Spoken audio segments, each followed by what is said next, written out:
I'm going to just introduce some of our guest speakers, and I will introduce them, and then we will have Marcia and Cassandra read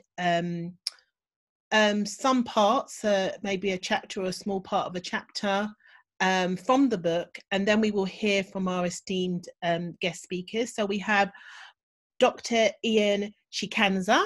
Is that correct? I hope I've said that correct. So I've got Dr. Ian Chikanza, who will be speaking after Marcia and Cassandra read from the book. And then we have guest speaker, Dr. Emma Reinhold. Is that right, Reinhold? That's great. And we have our final guest speaker, which is Anoushè Husain. Anoushè Husain. Anoushè Husain, who will be joining us also. So before we hear from our esteemed guest panelists, could you, Cassandra, read a section, just a small part from the book, to let our guests hear a little bit about what the book contains? Okay, all right, let me get my reading glasses. Yeah, get your reading glasses. Okay, so here's a little bit from a chapter. As a young child, I was very sporty and active. Gymnastics, dance, classes, athletics, netball, etc. But I was particularly good at football, never afraid to go up against the biggest and best boy. I decided I was going to be a professional footballer and play for England. So that dream was squashed when my body decided to take control. At 10 years old, I developed a painful lump below my left kneecap called Osgood-Schlatters Disease, something I've recently learned may be common in children with EDS. At 13, the pain had spread to my kneecap, my knee would give way while walking, and if I banged or knelt on it, the pain was unbearable, especially when playing football. Those were the hardest times because I had a reputation of being quite tough on the pitch. I was one of a few of my female peers at school who would play football with the boys and hold her own. I was an agile left winger and sometimes striker who could throw down a tackle or two and stand my ground. So when kicks to the knee or a foul began to cause a problem, I'd have to limp off of the pitch and miss out on the rest of the game. Then the clanger came. My GP insisted it was growing pains and could only advise me to stop playing sports. I was devastated. I felt as if sports were my life. Is that enough? Thank you for that, Cassandra. And Marcia, what section of the book have you decided to share with us this evening? Can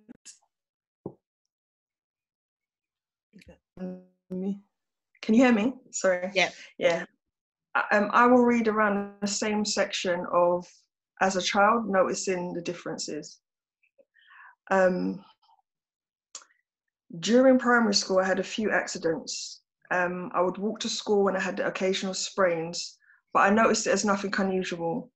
I recall running and putting my hands up to stop myself from smashing into a wall around age 7 or 8, and the pain was so intense that I was brought to the hospital. Even though they couldn't see a break, they put a cast on me. I had it on for a short while, and when it finally came off, I remember popping something in my hand when getting dressed a few days later, and the intensity of the pain somewhat stopped. Around 10, I was actually knocked over by a motorcycle, driving incorrectly through the bus stop path when I was getting off the bus. He ran over my feet, and when falling, I banged my hip and my knee on and the leg on the actual bus on the floor. I was brought via an ambulance to the hospital, and even though nothing again was broken, I was in intense pain. My second toe didn't feel right. It was classed as a deep tissue bruising to my hips, knees, and feet.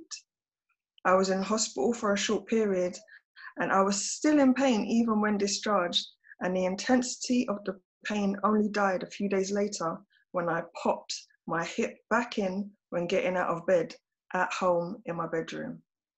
Till this day, my toe has never straightened properly, and I've lived with it.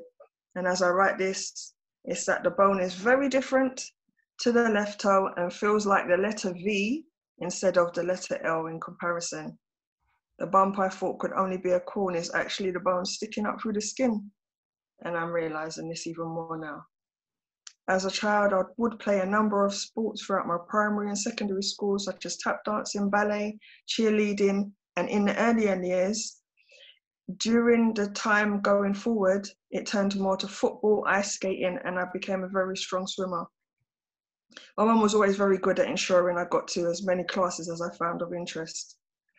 I enjoyed participating, even though I would have aches and pains, I would be able to pop it away sometimes and just learn to live with it. Yeah, thank you. Thank you for sharing that. I can imagine people listening, they can't imagine what you guys went through. And this is why books like these are so important.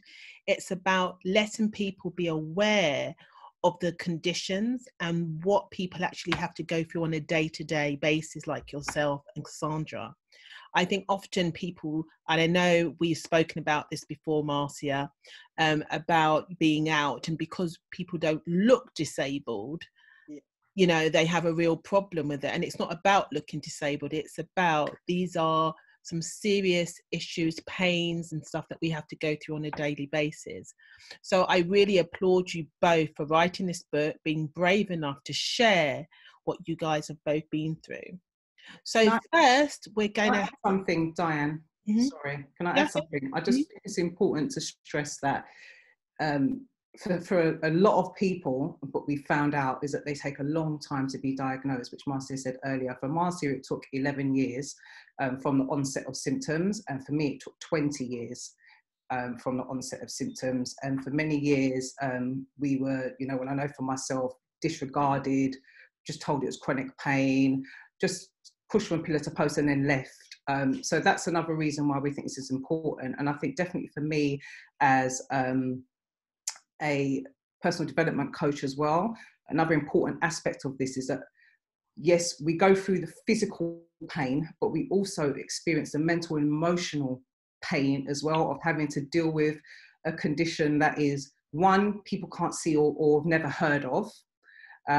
Two, you don't know when you're going to have a flare up, when you're not, how long it's going to last, you know, and on top of that, being disregarded, how it can affect your life overall. So that's part of the reason as well of wanting to do the book, is for people, loved ones of somebody who may have a similar condition or this condition, to really understand how it can affect people mentally, emotionally, and obviously mental health is not visible either. So I think it's really, really important to acknowledge that. Thank you, Cassandra. So first we are going to have Professor Chikanza, and I've just been reading his fantastic bio, and I don't know what to say, but I feel that we're so honoured to have him speak on this panel with us this evening. He's a specialist in internal medicine and rheumatology for adults and paediatricians. And he specialises in hypermobility and EDS. And he trained at Guy's and St Thomas's Hospital. Watchful eye of Professor Rodney Graham, and the Children's Hospital, Tufts Medical School, Boston, Massachusetts, USA.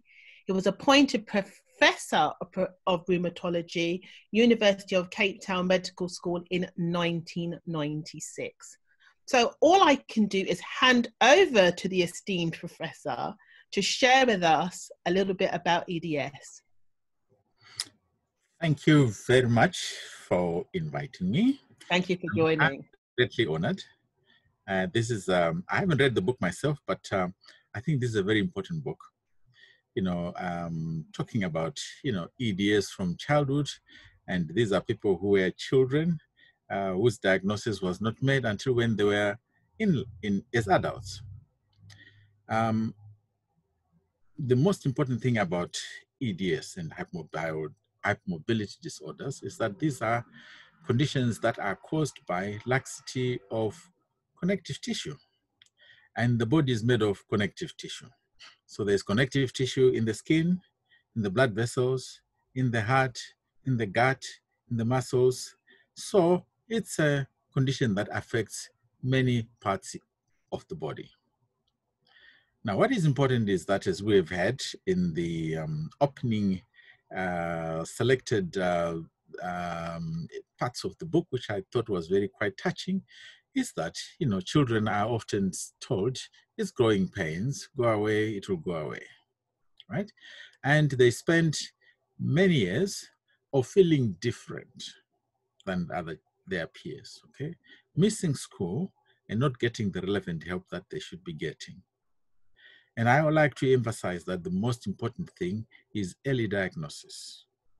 Because with early diagnosis, the right measures and management plans can be put in place for children so that they grow as normal children, so that they can continue to enjoy life like their peers. And by so doing, we are then in a position to help them not to look different from their peers, because for a child looking different from their peers is quite psychologically damaging. Now, as adults, if the diagnosis is not made early, then, you know, the risk of suffering from complications of hypermobility and EDS is quite high as an adult. You know, you lose out on the early formative years of life, you lose out on employment opportunities, you lose out on training opportunities, and life just becomes hell. And therefore, early diagnosis is very important. And this is why Professor Graham and myself came together. We decided to set up the International Arthritis and Hypermobility Center, which is a holistic center. And basically, the important message is that hypermobility and EDS are part of rheumatology. So the modern term these days is rheumatic and musculoskeletal disorders, RMD. Some of these are inflammatory, some of these are non-inflammatory. And EDS and hypermobility are part of the non-inflammatory RMDs. And it's important to make that distinction and to make that diagnosis.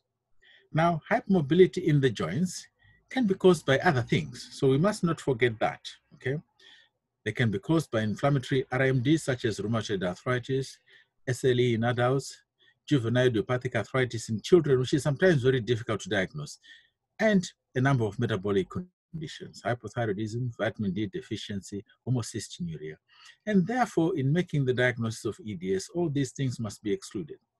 And what I would like to emphasize tonight to the readers and all the patients is that tests are very important in excluding these other conditions because they can be managed, okay? Hypermobility and EDS, having that condition is like the Beethoven. The orchestra and the tune of the Beethoven was written many years ago, and it's always the same in Moscow, New York, Cape Town, Africa. The tune is the same. So if you have got EDS, we cannot cure it, but we can put in place measures in the management plan that prevents damage and enables a patient to lead a near normal life. Okay? But the other causes of hypermobility, which cause, you know, also tissues to become lax, like in your inflammatory RMD, they are effective treatments. And therefore, it is very important not to miss them as well. And therefore, seeing an expert, a rheumatologist who understands about hypermobility and EDS is very important for children. And I would urge that children must be diagnosed early. Do not wait before seeing an expert to have the diagnosis. And when you see the expert, go with an open mind so that you see you can freely and openly understand the diagnosis and the condition and what you need to do about it. And this book is very important because it is written by patients themselves who are better experts because they've lived with the condition. They know what other patients go through if the diagnosis is not made or delayed, and what sort of, you know, complications can happen. Therefore, I recommend this book to not just the patients, but even the general public and all the doctors to read so that they can understand about this condition.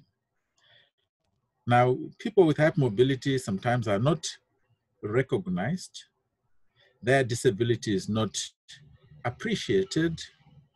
They are given all sorts of names, and therefore it is important that the patient sees the expert, they have the right diagnosis, and a letter that says so, so that there's no doubt about the disability that will be going through. So, So Professor, can I interrupt a bit? Why is it then that so many people are misdiagnosed or not diagnosed? now you see, it goes back to what I've said, that there are many causes of joint pain. So that's why these days we are talking of rheumatic and musculoskeletal disorders, RMDs. Okay, they all have the same symptoms, to more or less the same degree.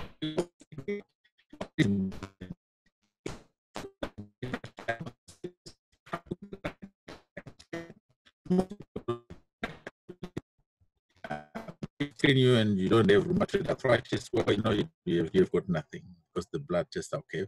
But it is important to have the right examination, the right history taken, the right examination, the right tests being done so that you have the proper diagnosis. Okay. So seeing an expert who understands and has got intimate knowledge of this condition is absolutely vitally important. Okay. And we cannot underemphasize that. Okay, so what I would say for our listeners is definitely put any questions that you may want to ask the professor in the chat, and we will be taking questions after we've spoken. But I would definitely urge you to put any questions to the professor when we have our Q&A. I'd like to thank you, Professor Chikanza, for your time so far. And I found what you said very interesting, because my big thing is about why people haven't been, why are people misdiagnosed or not diagnosed? And now you've given me a little bit more insight of the reasons of why this may happen. So thank you for that. Sure. Would you like to share anything else before we take our second speaker? So the other thing is that you see, quite often you see patients come and say, I don't really need tests, the diagnosis. So it doesn't work like that, you see, because you've got to tease out all the other things that cause pain, joint pain. Some of them even cause, you know, dislocation. For instance, people with rheumatoid arthritis may also have subluxation of the joints. And these are all diagnoses in order to arrive at the right diagnosis and institute the right management plan. And that is absolutely vitally important. And therefore, seeing a rheumatologist with an interest and expert knowledge of this area is very key. And that's why we set up the International Arthritis and Hypermobility Center to emphasize the importance of hypermobility and EDS being part of RMD, or rheumatic and musculoskeletal disorders. One of the reasons why that are often forgotten is that, you see, there's been a tendency of not putting them in the right area of medicine which they belong to is rheumatology. And Right. that is the specialty that is recognized internationally by everyone. That, you know, if you've got rheumatology, you've got rheumatism, you've got joint disorder, you've got muscle problems. And if we begin to think like that, then the EDS and hypermobility will become less frequently missed. Okay, thank you. Thank you so much. Very insightful, very interesting. Next, we will be having Dr. Emma Reynolds. Dr. Reynolds is a GP who is no longer able to work clinically due to chronic ill health herself. She produced a toolkit on EDS and linked conditions of mast cell activation syndrome and autoimmune dysfunction for the RCGB website. Funded by the EDS UK, she is researching and developing screening and diagnostic tools to help patients and their GPs identify these frequently missed medical conditions. Emma has several ongoing research collaborations and 4 published papers on EDS and MCAS.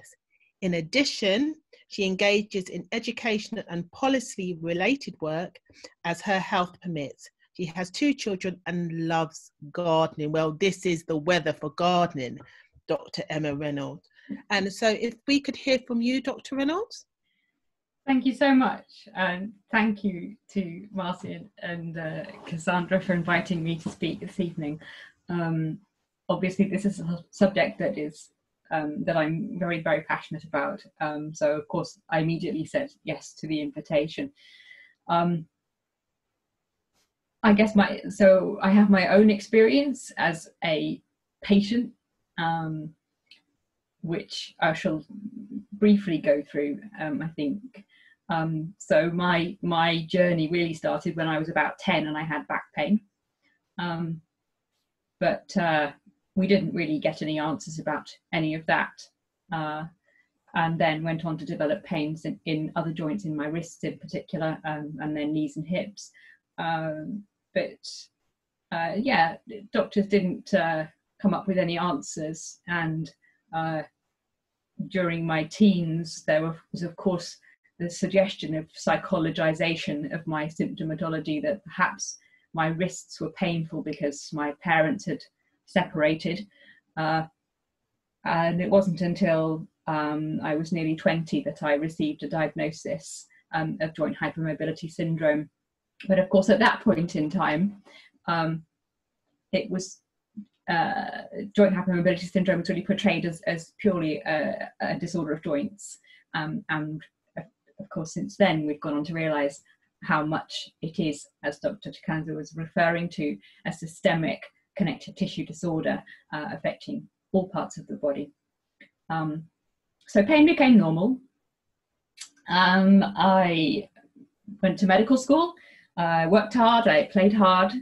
I did, after medical school, I went on to surgical jobs, passed my surgical exams, and started a career in emergency medicine. All was going swimmingly until I was 29 and I had my first bout of profound fatigue, which left me unable to work for 6 months. Now, over the next 3 years, I did recover from that, and also changed career to qualify as a GP, got married, had my first child, which is, that's a whole story in itself, my first pregnancy and the delivery of my first child. And then 3 years after that, I had my second child. But sadly, over the last sort of decade, my health has deteriorated significantly until I unfortunately had a total crash in 2017, and I haven't been able to work as a GP since then. But fortuitously, at that point in time when I ended up in hospital for a 10-day period, I had already started working on this toolkit idea with the Royal College of GPs, and that was funded as you said, as you mentioned, by EDS UK. The idea for this had come from my experience working as a GP and discovering that pretty much every we call it a session in GP land.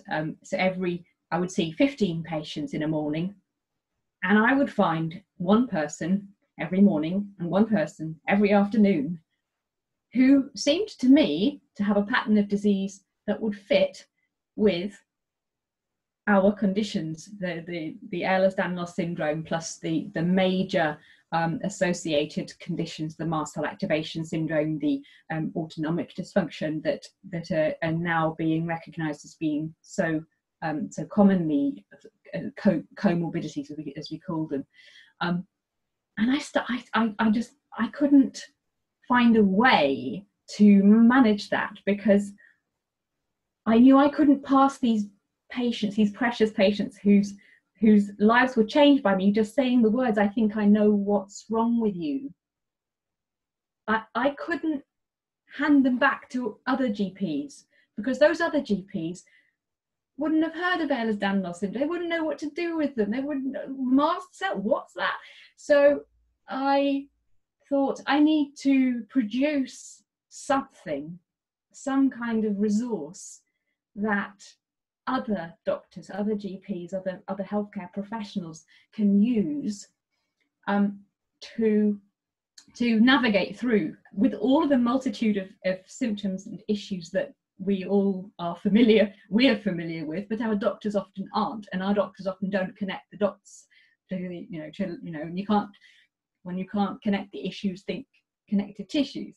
So I had this idea to write one of these toolkits. The Royal College of GPs has these toolkits for different conditions, and I was already working on that at the time that I became profoundly ill, and through that year and when the time that I was writing the toolkit, I was becoming more active on Twitter as well, and I happened to be approached by 2 different research groups who were trying to get things published regarding EDS, who needed help on the clinical side, who didn't have knowledgeable clinicians who could input into their research papers.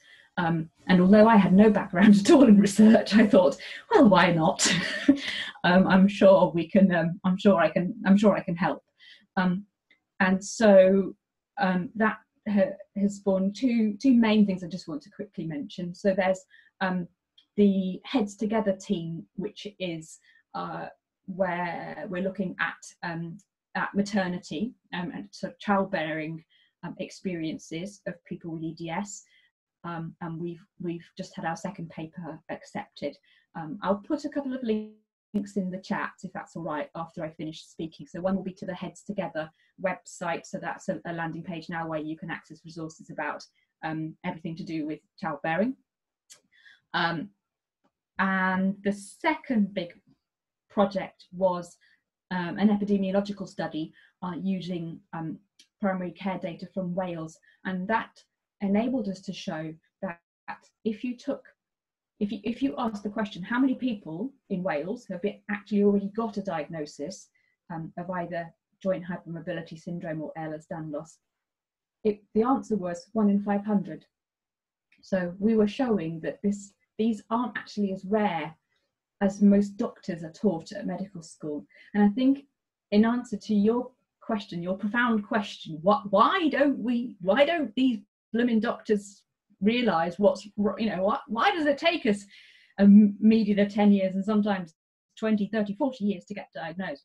And I think there are 2 profound reasons to that. The first is we're taught it's rare, and when we're taught that a condition is rare, we're taught that we're probably never going to see it, so we don't consider it in our thinking of what could be going on with this patient. And I think the second big reason is that we don't always present with joint symptoms. We present, because it's connective tissue, we present with any bit of our body going wrong. And we showed that in our paper, in our epidemiological study. We showed how this condition impacts and causes significantly higher numbers of symptoms and diagnoses across every single part of the body. So I came up with a little mnemonic that I like to use for GPs because it's quite simple, because we're quite simple people, GPs, we like nice, easy. So I came up with a mnemonic called Just Gape: joints and other soft tissues. So we might come to the GP with joint issues or funny aches and pains in our muscles, or bits hurting that seem to be to do with the musculoskeletal system. But also we might come with gut issues, so that's G for gape, allergies, A to P, autoimmune conditions, because that can be related to the mast cell stuff. Postural symptoms, like a lot of us will find that we feel dizzy when we stand up, or our pulses race when we stand up. And exhaustion, because fatigue, unfortunately, by the time you get to my age, over the age of 40, there's a 90% of us will be suffering to some degree with fatigue. So E for exhaustion is a big one. And as I say, that's the reason that I'm now not able to work clinically any longer as a GP. And I'm amusing myself doing other bits and pieces and trying to move things forward for our whole community in other ways. And I think I should stop. I think I'll stop talking there.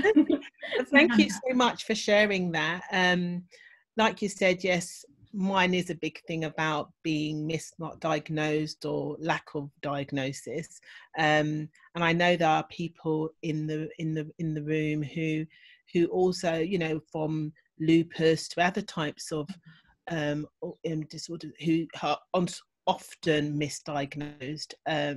So this is definitely a book like this in regards to EDS is so needed to really raise that awareness. So I think that's really important. So thank you for sharing. I'm sure once again I'd ask everybody if you have any questions for Emma, please put them in the chat and we will deal with them after our last speaker has spoken. So thank you. Thank you. So next we have Anoushè Husain. She is an EDS ambassador, is a civil servant and paraclimber in the UK and a champion for all those experiencing barriers and self-limiting beliefs. Born missing her right arm below the elbow, living with multiple health conditions, a cancer survivor, a Muslim, and coming from an ethnic minority, Anoushè has never let what society or culture thinks she should do limit her or dictate the direction of her life. Anoushè is the 2017 Asian Woman of Achievement Award winner for sport and the 2017 recipient of the Helen Rollason Award for Inspiration at the Sunday Times Sportswoman of the Year. I mean, I just can't wait to hear what she's got to say, really. I'm just here being the little host for the day, you know. But she was also named on the 2018 Sunday Times Alternative Rich List, has received a Point of Light from the Prime Minister and the Asian Achiever Sports Personality.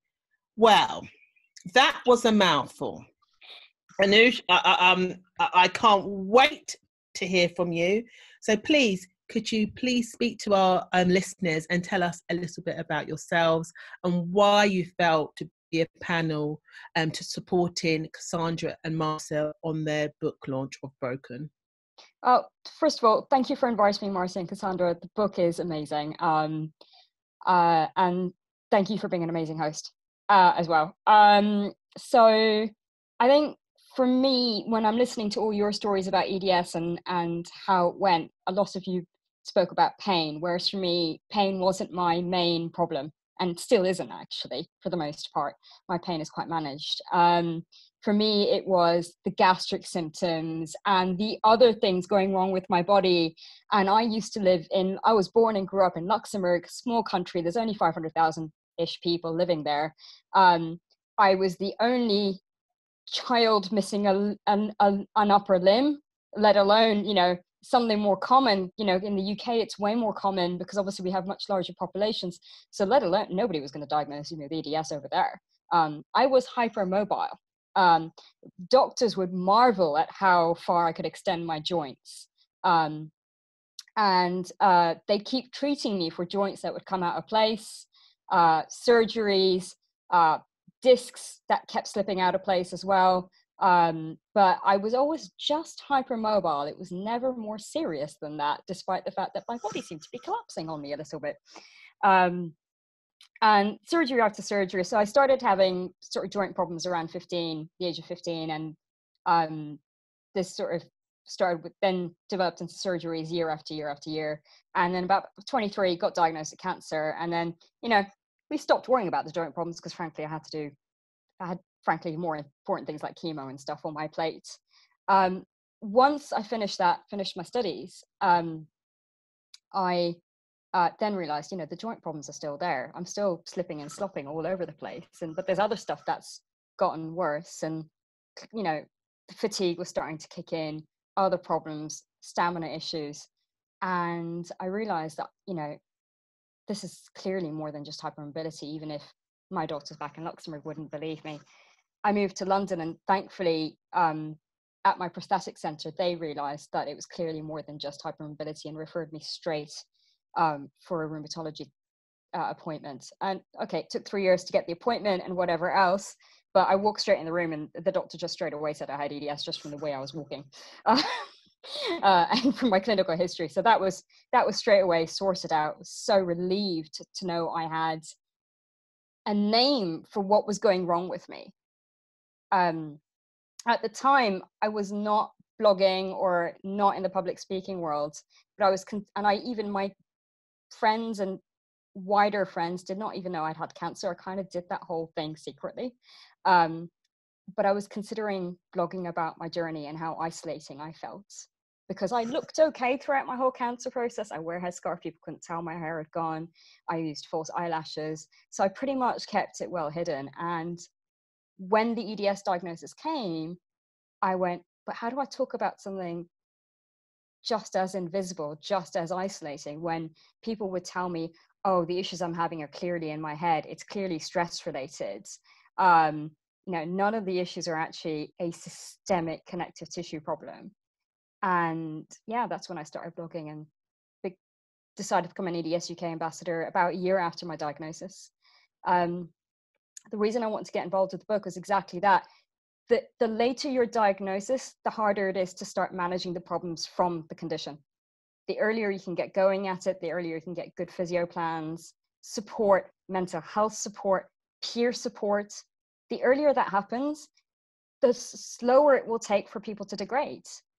And yes, it's not a curative condition. There's no way to cure this thing. That doesn't mean it can't be really, really well managed, and we can't gain so much quality of life later on in our lives, instead of just having this really sharp decline, because then you realize something's really wrong and the doctors will finally believe you. And I just hate, for me, my journey is probably 15-ish years by the time I finally got a diagnosis, from my shoulders popping out. I was manifesting symptoms way before then. So could even call it 28 years, depending which year we look at. But it's just not right.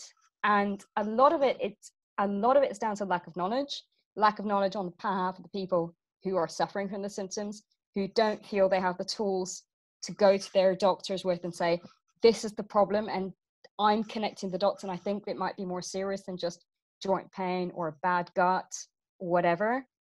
But also, then obviously there's the knowledge of the general practitioners willing to refer on to say, why don't we just check? It might be EDS. Because again, they're taught it's rare, right? If it's that rare, how have I met 5 other climbers who now have a diagnosis of EDS in the last 2 years? I don't know that many people to know. How is it I run Para Climbing London and there are 10, 15 of us with EDS in Para London? How is it that there are that many people in the London EDS group that I'm part of? It's absolutely impossible. That's statistically impossible to have that many people with EDS if it is that rare. And that's why I want to be part of this book as well. I just thought, do you know what? We need more people talking about their journeys from the patient's perspective, so that anybody who's on their way to diagnosis, thinking they might have more than just hypermobility or random gut problems or whatever it is they're going through, friends of people who have EDS, carers, doctors, nurses, anybody who might be touched by EDS in whatever way, they need to understand what goes on to somebody who's fighting for a diagnosis, because then it might catalyze that action to say, okay, we need to shorten that time. The amount of people are really high-fiving you, Anoushè, saying it's not rare. Dr. Reynolds is saying it's not rare. Everybody's saying it's not rare. And I think it's about the frustration. I think everybody wants to know is, why is it not being diagnosed early enough? And I think it's one of those things where we can all keep shouting. It's about us. When is that change going to happen? Sorry, can I just interject? The fact that the hyper side of the EDS actually cannot be diagnosed through your blood, that is a massive factor. Out of the 13 different variants of EDS, the HEDS isn't diagnosable in any other way than that presentation. I think that's a massive factor to it. So yeah, that's a root cause. I think I will definitely hear from the doctors as well, because they might have some views on why, again, it's not being diagnosed. I'm starting to get a number of questions and I'll just say one of them. One of them is it hereditary? Is EDS hereditary? So if one of the professors or Dr. Reynolds would like to take that question.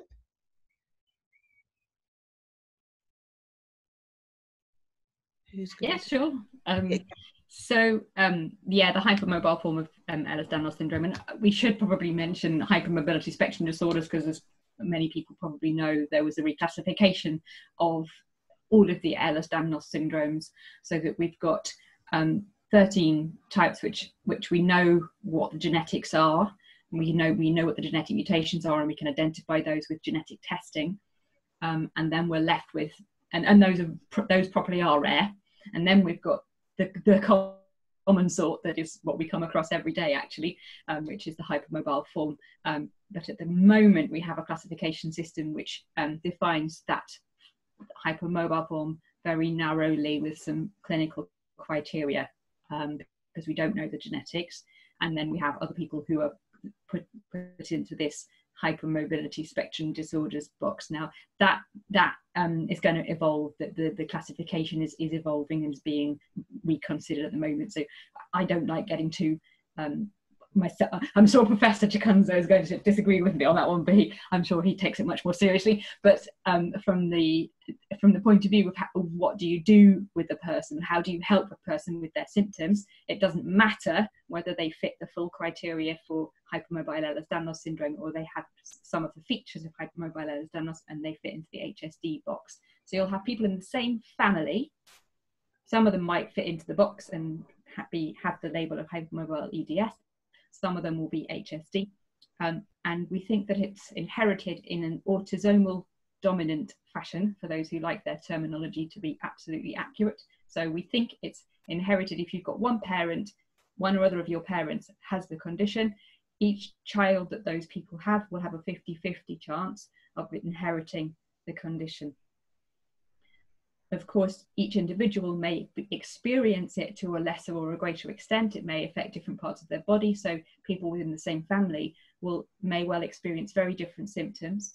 And we know that hormones, pesky hormones, as I was hearing somebody talk about earlier today, have an unfortunately annoying influence on this. And so for men, who obviously testosterone being their more predominant hormone, sex hormone, testosterone can tend to stabilize the joints and make things all a bit calmer and calm mast cells down. Whereas for women, our hormones, and particularly the fluctuation in our hormones that we get with our menstrual cycles and so on, can tend to exacerbate and make our issues, our bodies in various ways worse.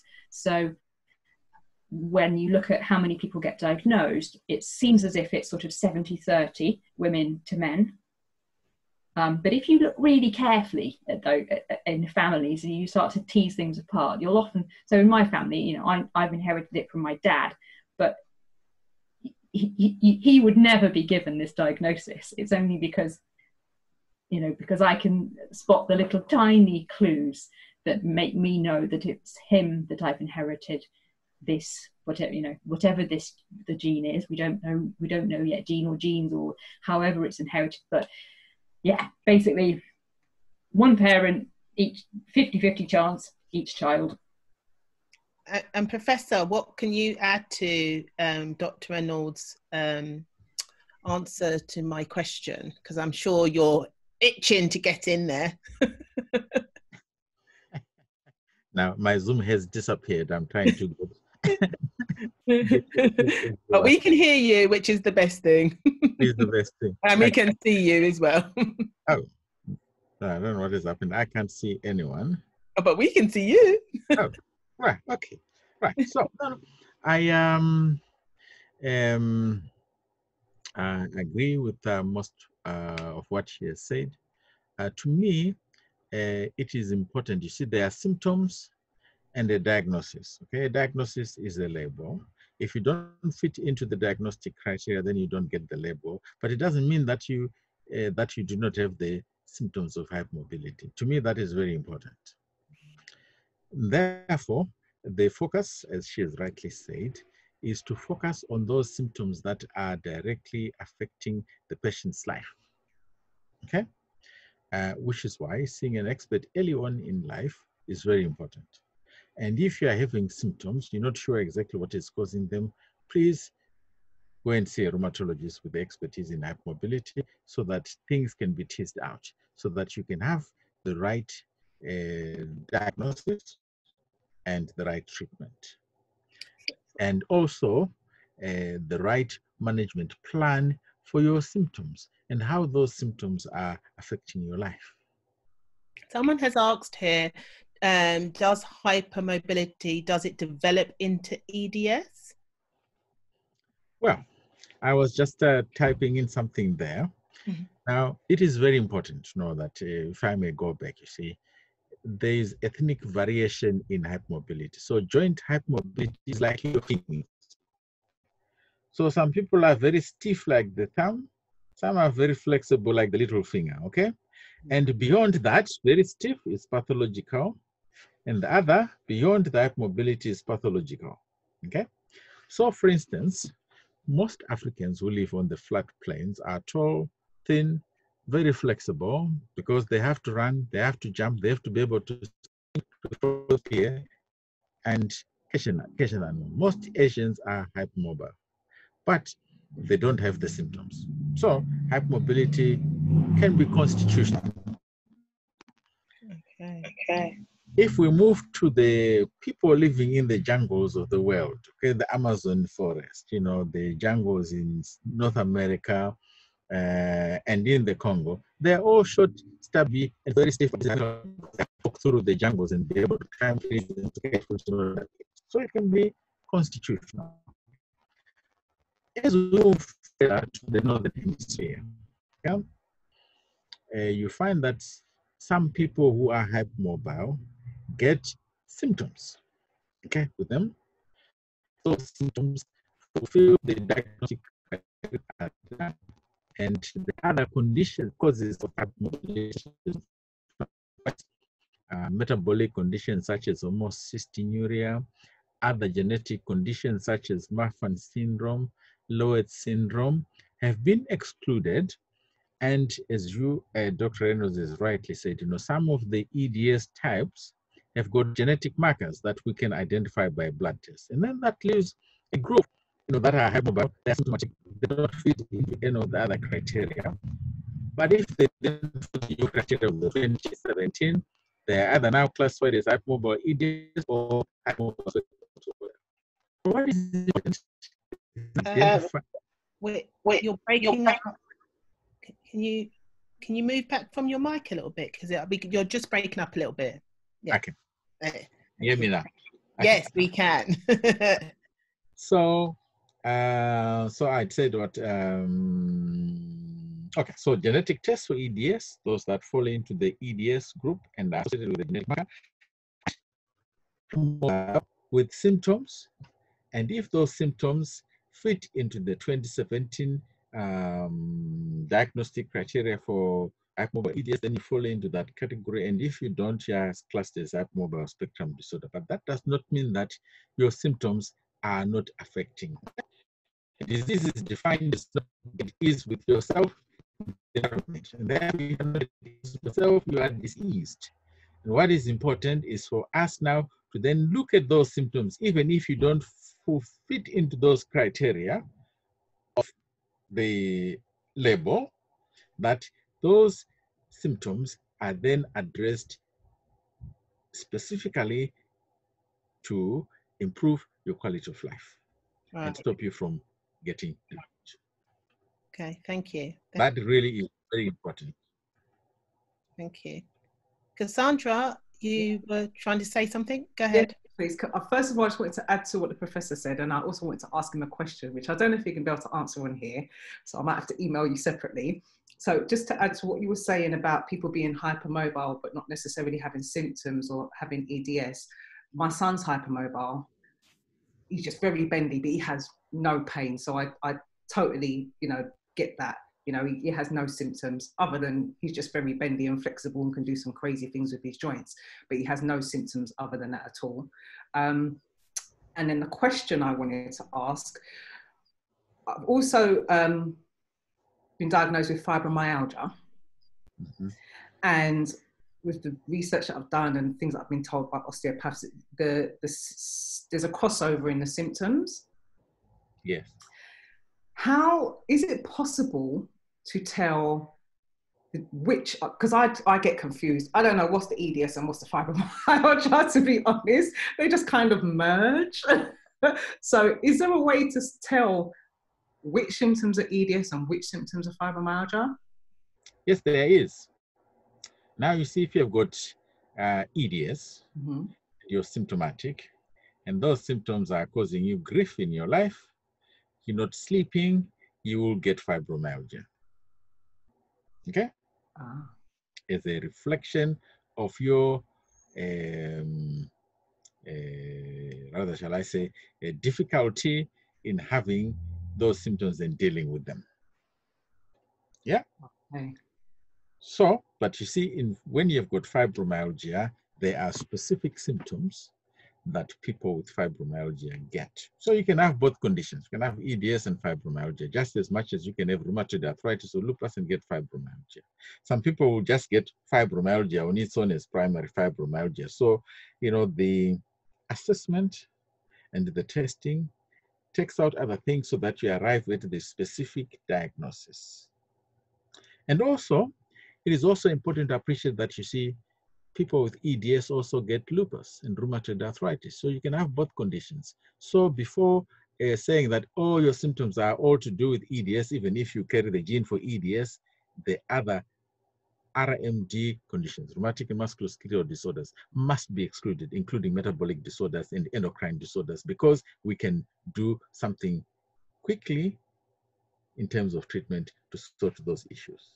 Okay. But it's too late for us though, isn't it? Because we're too old. No, it's not too late. It's not too late. It's unfortunate that, you know, you were diagnosed late, which is why at the International Arthritis and Hypermobility Center, we look at both children and adults so that you see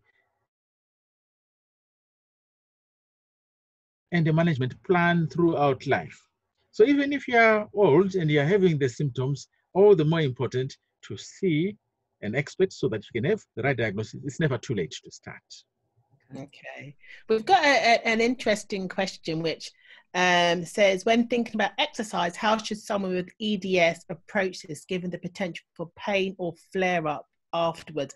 I think I would just use it as an excuse, you know, no exercise, but that's me being me, saying, great, no exercise, flare up, no thanks. But can the doctor or yourself, Professor, give any advice about exercise and flare-ups?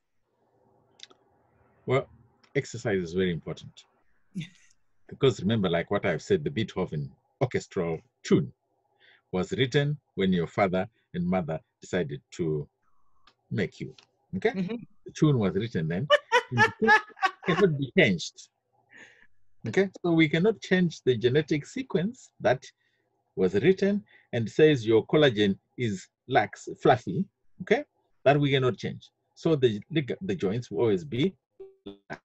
But it's something we can change. Okay. I think muscle strength. So brutal strength is really key for anyone who has got hypermobility, because you then have to use your muscles, retraining the brain so that you see the muscles now control the position at which the joints stop.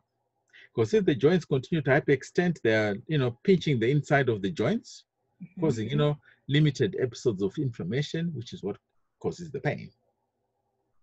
Okay. And the diffuse body pain is due to the fact that, you see, because your core stability is not right, your body is constantly trying to shift and put you in a position, not necessarily quite getting it right. So your muscles are overworking, so you always be tired. Okay. So that process is very important. So that's why I say the right diagnosis early and then implementation of an appropriate management plan is key, and this is what will improve the quality of life of people suffering from EDS. Okay, Anoushè, do you have a question or a statement? If you go ahead, if you want to unmute yourself. Yeah, okay. Great, thanks. Well, considering I'm a climber, so I do a heck of a lot of exercise and also flare frequently, and also help a lot of other people through Paraclimbing London. I'd have to say the key thing is motion is lotion, ultimately. If you want to maintain a quality life and actually reduce your pain levels, you want to keep your muscles quite strong because they take over essentially the connective tissue that's loosened. And I've been in states where I've been extremely sedentary due to, say, cancer treatment or things like that. And I've had to rebuild quite literally from not managing to walk even a minute at a time without being in extreme pain or breathlessness. And I'm having to do that again now. So I've just had a bit of a setback again. But ultimately, if you, doesn't matter what you do, and this is the key thing, it is whatever works for your level of fitness, your level of pain, your level of comfort. Don't do more than you need to do. Pace yourself, but do move around, and do gradually build. If you are not doing anything right now, gradually build in sort of walking, endurance type activities, things to raise your heart rate, but also things to strengthen you holistically. Don't just focus on one muscle group. Do really look at everything. Trust me, it really makes a difference. And we're seeing this in people who've joined Para London who, would struggle to walk at times, are now going on 10, 20 kilometer walks, a year after climbing, for instance, with us. Okay. I've got a question about medication, and this one's for the professor and the doctor, Dr. Emma, and they're asking, do you feel certain medications can also play a part in weakening the muscles? So, Dr. Reynolds, would you like to take that one? No, Professor? Yes, they can. If you don't have the right diagnosis or your symptoms, let's say, for instance, become attributed to rheumatoid arthritis, which is, we often see that, or to lupus because you have Raynaud's phenomenon and are given steroids, yes, then your skin loosens more, the blood vessels loosen more, the bones also loosen more, and the ligaments also loosen more. So that's why it's very important to have a proper diagnosis. Yeah, I agree, 100%. Yeah, but steroids really the only one, and although there are not any medications that we believe help with the connective tissue elements in terms of strengthening connective tissues. There are plenty of things that we should be considering in terms of both things that can address the mast cell issues, but also often with our functional gut problems that so many of us will have to a greater or lesser extent. We will commonly find that there are nutritional, we may well develop nutritional deficiencies. So I bet there are other people on this call who have vitamin D deficiency, for example, and who need to take a supplement for that. So when we're depleted in obviously important nutrients, then we will have, so magnesium being another massive one that, as far as I'm concerned, can contribute very much to muscular pains and to the fibrotype symptoms. Okay, thank you. Well, I can see that when you're having so much fun and learning so much information, that time is ticking and we've only got 7 minutes left.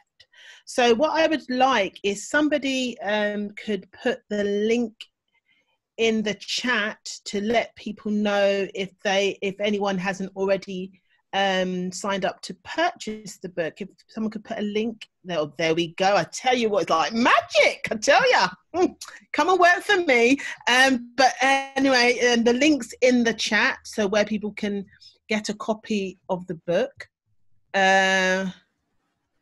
So here we go. Oh, see, it's like magic. There we go. So please, I can't emphasize enough how much everyone should really support the book BrOKen. I really commend once again Cassandra and Marcia for really going out on a limb, and I'm sure they will share with us at another time how many drafts they've done and written and rewritten, sharing their experiences and being quite open. And I think, as I think Marcia alluded to, and Cassandra, you know, they're probably friends of theirs who've known each other for many, many years who didn't know that they suffered from EDS. Because we, you know, people like I said, myself, who suffers from lupus, we often don't say anything to anyone. It's just something we just get on with it, and that's what we do. So if we have got any more burning questions before we conclude the book launch, and if Cassandra or Marcia would like to say anything before we conclude this evening, please let me know. You need to unmute yourself, Marcia. Okay.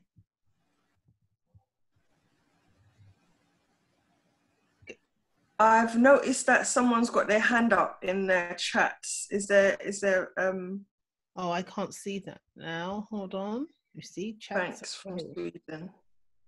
I can't. For some reason, I can't. Where's see the who question? it is. Thank you. What was the question? I'm not too sure what the question was. They got their hand up. Maybe it was an accident. Okay. All right. Ooh. All right. Yeah, So I can't see it, unfortunately, on my screen. okay, no worries. They've still got their hand up. So I don't know if. Let me see if we can. What I can do. Maybe if you've got a question, put it in the chat. Maybe because we can't hear you. Yeah, for some reason I can't. Yeah. Yeah. So apologies for anyone who's trying to get my attention. And No, I think it might have been Anoushè. Oh, okay. No, it's not Anoushè. It's someone from Sweden. Us. Okay. Yeah. Oh, please put your question in the chat, and I'd be happy to ask anyone on the panel. Sweden. The name that says thanks from Sweden, but it's a whole load of numbers. DO1FC. Oh, okay. Yeah. It's coming out on paperback in June. Mid-June, yeah. I'm just really grateful for the speakers and the support that we've had towards the book. I know a lot of us are quite surprised how many people's come and join us, especially registering for the launch. In this climate with everything being on Zoom, I know myself and Diane say we're zoomed out. So that's my new word. So I'm grateful that we've been able to do it this way. So I would like to personally thank Professor Chikanza, Dr. Reynolds. I'd like to thank Anoushè for sharing some really valuable insights as well. And of course, what we all need to do is thank Marcia and Cassandra for taking the time to bring such awareness to us, and for the knowledge that has been shared this evening. And we will buy the book, we will support you, and all I can just ask everybody is to share this, you know, to share the link for people to buy the book, because this is how we create a bigger awareness out there in society.